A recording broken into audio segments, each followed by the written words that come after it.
Bonjour à tous et bienvenue pour ce nouveau test. Aujourd'hui, on va parler de True Wireless. On va parler de True Wireless sur une marque que j'ai testée sans tester, puisque à l'époque j'avais testé les TFZ X1E, qui était un rebadgeage des MIFO O5 en version monodriver armature équilibrée. Ici, on s'attaque au MIFO O7 qui m'a été envoyé directement par la marque et qui en plus de ça, vous pouvez suivre les comptes en dessous, ça a été demandé, mais vous pouvez les suivre en tout cas, mais qui en plus de ça sont vendus directement sur Amazon. Donc là, on est sur une version précise, il y a 3 versions, donc attention si vous voulez les chercher ailleurs.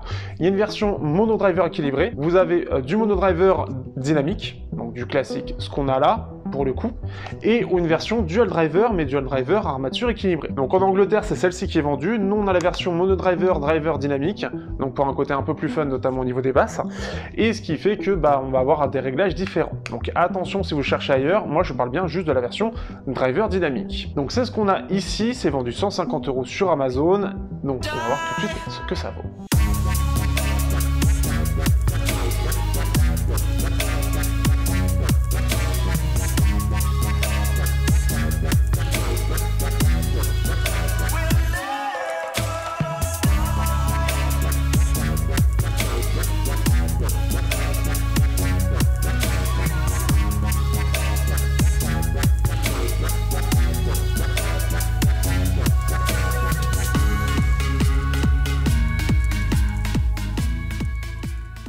Au niveau du design, on se retrouve avec quelque chose qui reprend un peu ce que j'avais avec les TFZ, mais en plus compact cette fois-ci, avec de l'USB type C toujours sur le côté, donc toujours un peu bizarre au lieu de les mettre au dos, et toujours ce mécanisme d'ouverture qui est un petit peu particulier.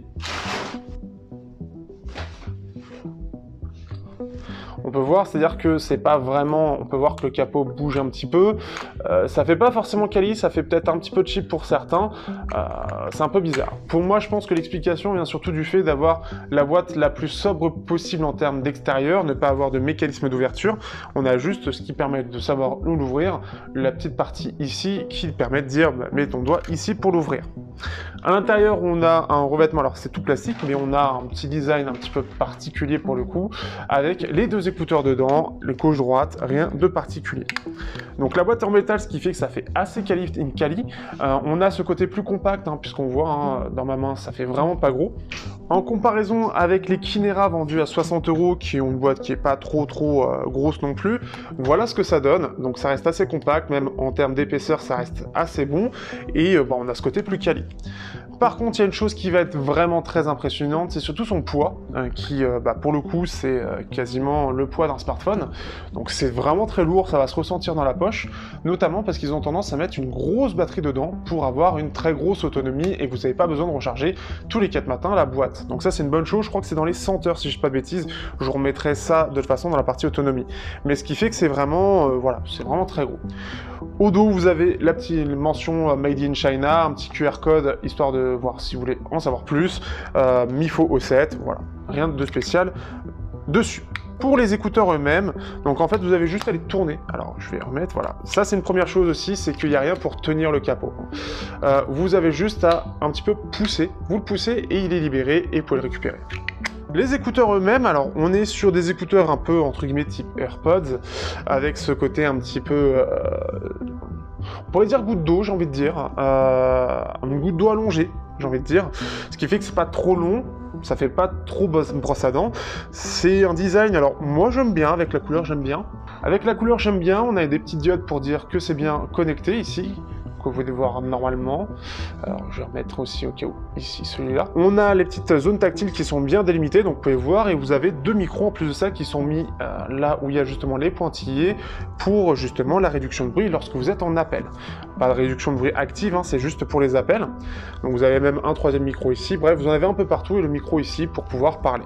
Donc c'est plutôt pas mal. On a des embouts qui font un petit peu plus le côté justement semi-intra, ça va pas trop loin, il n'y a pas besoin de trop les enfoncer.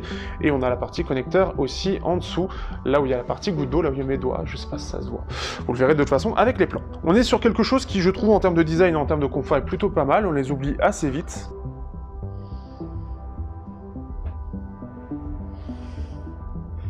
Donc ce qui fait qu'ils sont plutôt sympathiques. Donc vraiment, je les trouve assez sympas. Déjà en termes de visuel, ils sont pas trop envahissants, pas trop imposants, pas trop voyants. ils restent assez discrets globalement. Après, il faut aimer bien évidemment, hein, ça reste tout le côté trop wireless. On a pas mal de choix en termes de design. Après, à vous de voir. Mais c'est pas là-dessus que je m'arrêterai, mais c'est sur d'autres choses qui sont plus intéressantes.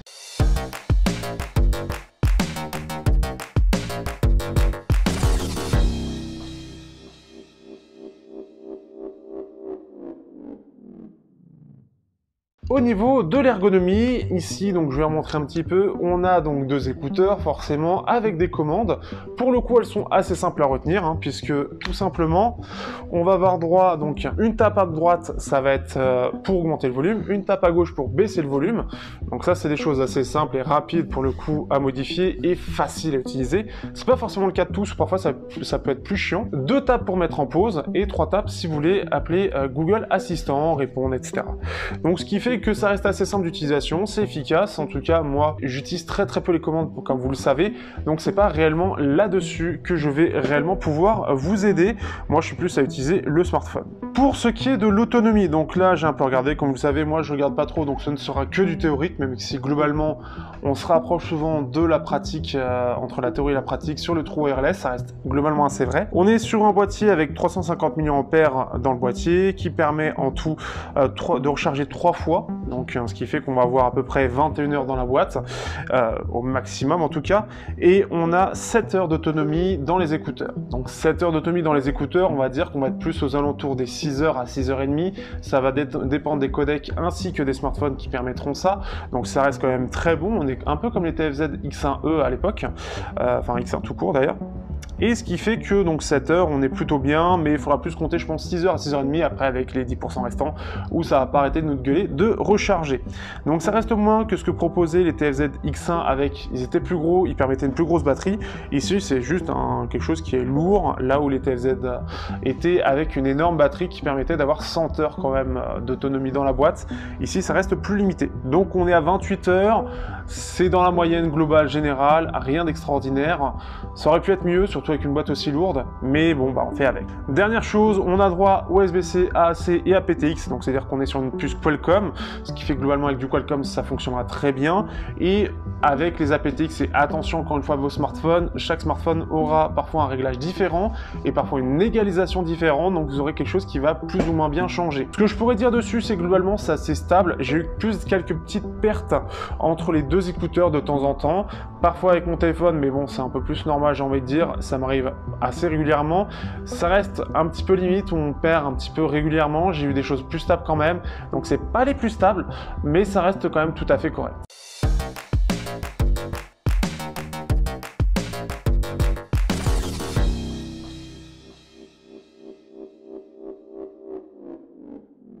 Au niveau de la qualité sonore, ces Mifo O7 proposent quelque chose de réellement très sympathique. Alors certes, on est à 150 €, mais à 150 €, beaucoup s'y sont cassés les dents quand même. Du peu que j'avais testé, j'avais pas forcément été convaincu. Bonjour Plantronics. Vous le savez, moi je suis vraiment orienté sur le côté audio, donc moi ce qui m'intéresse surtout sur des True Wireless ou n'importe quel écouteur, c'est la qualité audio. Tout ce qui est micro, etc. Je ne teste pas, donc je pourrais rien dire de ce point de vue-là. Par contre, je peux donner mon avis sur la qualité audio. Ici, on est sur un driver dynamique, donc on est sur cette configuration-là, nous en France, sur ce qui est proposé par Mifo en France, et on est sur quelque chose que j'aime beaucoup. On est sur une signature qui est une signature dite équilibrée, donc pas une signature un gros V, mais un léger V, pour ressortir un petit peu les basses et un peu les aigus, sans trop en faire, avec des médiums un peu en retrait. Simple, efficace, c'est assez, en général, c'est ce qui permet d'être assez polyvalent, avoir quelque chose d'assez musical, sans trop en faire. C'est exactement ce qui se passe ici. On a des basses qui sont un peu relevées sans trop en faire, des médiums légèrement en retrait, mais pas trop, donc ça reste tout à fait audible, et des aigus qui ressortent, mais en plus de ça, qui ont l'avantage de ne pas être sibilants, et ça c'est agréable. Donc déjà, on est sur une bonne base. Mais aussi, on a quelque chose qui est, on est en tout cas sur un driver qui est clairement qualitatif, puisqu'on va se retrouver avec un driver qui va être bon dans les basses, dans le sens où on a quelque chose qui est globalement assez clair et assez rapide, qui permettent notamment de ne pas avoir ces basses un peu boueuses qui, je me souviens sur les Sony, pouvaient être assez chiantes de base, même si on pouvait les enlever un petit peu. On a quelque chose qui est assez rapide et clair, qui va être assez punchy, assez énergique, sans être un peu trop molle et juste invasive. Ça, c'est une première chose. On a des voix qui sont dans une bonne tonalité, on a un bon rendu, quelque chose qui est assez bien détaillé, qui est assez bien, juste brillant, juste ce qu'il faut, sans trop en faire, et qui permet d'avoir globalement quelque chose d'agréable. Un peu en retrait par rapport au reste, mais bien central sur la scène, un peu devant, et on les sent pas vraiment envahi justement par cette basse. Le tout avec des aigus qui ressortent ce qu'il faut, un peu brillant quand même, donc certains qui sont sensibles trouveront un petit peu à redire, mais pour la plupart des gens, ça permettra de donner quelque chose qui est un petit peu plus globalement brillant et un peu plus agréable. Ce qui est bien, c'est qu'il n'y a pas de pic particulier, donc il n'y a pas quelque chose qui va ressortir beaucoup plus que le reste et rendre le tout fatigant. On est sur quelque chose qui fait vraiment, qui est vraiment fluide en tout cas, qui en fait pas trop de chaque côté et qui permet vraiment d'être polyvalent. Pour avoir testé sur ma petite playlist audio dédiée à ça, j'ai testé sur du classique, sur du métal, sur de l'électro, sur de la dub, et globalement ça passe plutôt bien sur l'ensemble. On est sur quelque chose de polyvalent qui vraiment est bien. On notera quand même que c'est un peu plus sympathique sur, notamment grâce à la profondeur qu'il y a sur le driver dynamique, sur tout ce qui est électro, c'est là où ça ressort le plus. Pour le métal, c'est en général quelque chose qui est problématique, mais la puce audio qui est dedans, qui est du Qualcomm, mais du Qualcomm de bonne qualité, ainsi que le rendu du driver dynamique fait que ça rend plutôt bien. On n'a pas cette sensation d'avoir un manque de détails ou d'être limité par le débit, donc on a un bon rendu global, ce qui fait que sur quelque chose d'un petit peu complexe, un petit peu justement chargé, eh bien ça ressort très bien. Ce qui fait que pour 150 €, on a quelque chose de réellement bien, on a quelque chose qui est qualitatif dans la partie sonore et qui va un petit peu se mesurer au reste. Il vaut clairement son prix et ça, c'est vraiment agréable.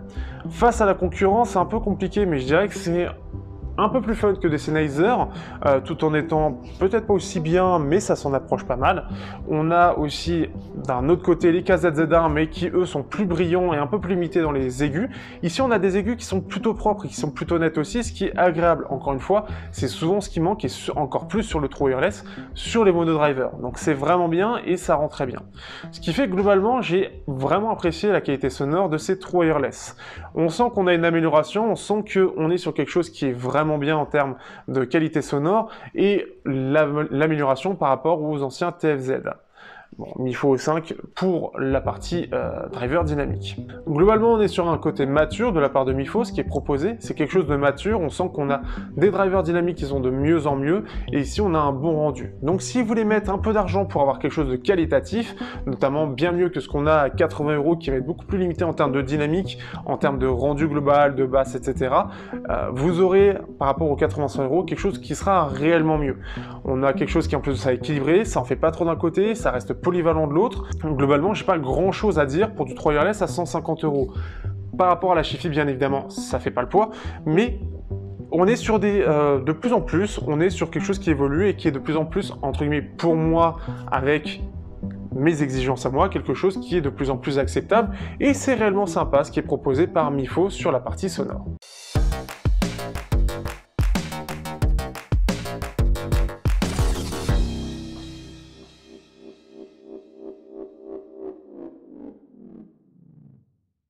Alors, que peut-on dire de ces MIFO O7 Driver Dynamic version? Eh bien, on est sur quelque chose qui est fun, qui est sympathique, qui est globalement bien construit, qui est aussi agréable à utiliser, et ce qui fait que, globalement, j'ai pas grand-chose à leur dire de spécial en termes de mauvais.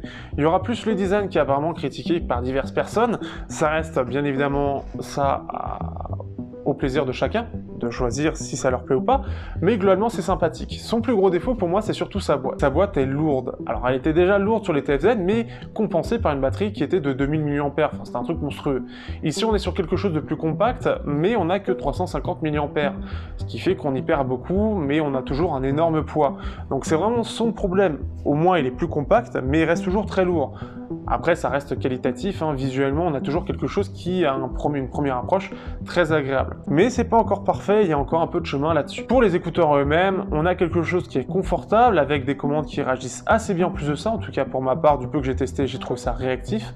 On a ces côtés micro qui apparemment est assez efficace, mais moi je ne pourrais pas le dire, je ne suis pas quelqu'un réellement qui les fait, donc ce qui fait que on fait avec, et ce qui fait que je suis surtout surpris du son qui est proposé par Mifo. On a un son réellement de qualité, on a un son qui est franchement agréable à l'écoute, parce qu'on aurait pu avoir réellement quelque chose de moyen, mais ça a bien été réglé, on a un driver de bonne qualité, et ce qui fait que pour moi qui suis exigeant, si je compare de la Chi-Fi, on va dire à une quarantaine d'euros, on a quelque chose qui est à peu près équivalent, ce qui est quand même pas mal, et on a quelque chose de clair, et je trouve que je les trouve même, je pourrais dire que je les trouve meilleurs que les Sony. Alors les Sony, il y a d'autres choses, il y a l'application, il y a la réduction de voix active, mais purement sur la qualité sonore, je les trouve un peu plus propres et un peu plus polyvalents. Donc vraiment très très sympa de ce point de vue-là, et ce qui fait que je les conseille pour ça. Le tout avec une autonomie, alors en tout on va être sur 28 heures en gros, 7 heures d'autonomie par charge, ce qui est plutôt bien, et ça devrait plutôt bien vivre aussi avec le temps. Au fur et à mesure, on aura quand même une autonomie qui sera tout à fait acceptable. Donc on est sur la moyenne haute, ce qui aurait été bien, c'est d'avoir une autonomie un peu plus supplémentaire, qui aurait justifié le poids de la boîte, mais on peut pas tout avoir. Si vous êtes intéressé, n'hésitez pas, vous avez le lien dans la description. Ce qui est bien, c'est que cette fois-ci c'est sur Amazon et pas AliExpress, donc ça c'est la bonne nouvelle. Vous pouvez aussi suivre un petit peu, si vous voulez, Mifo sur les réseaux sociaux, et si vous voulez, vous pouvez me suivre aussi sur les réseaux sociaux, vous pouvez me soutenir si vous voulez aussi dans la description, et puis on se voit bientôt pour d'autres tests de True Wireless.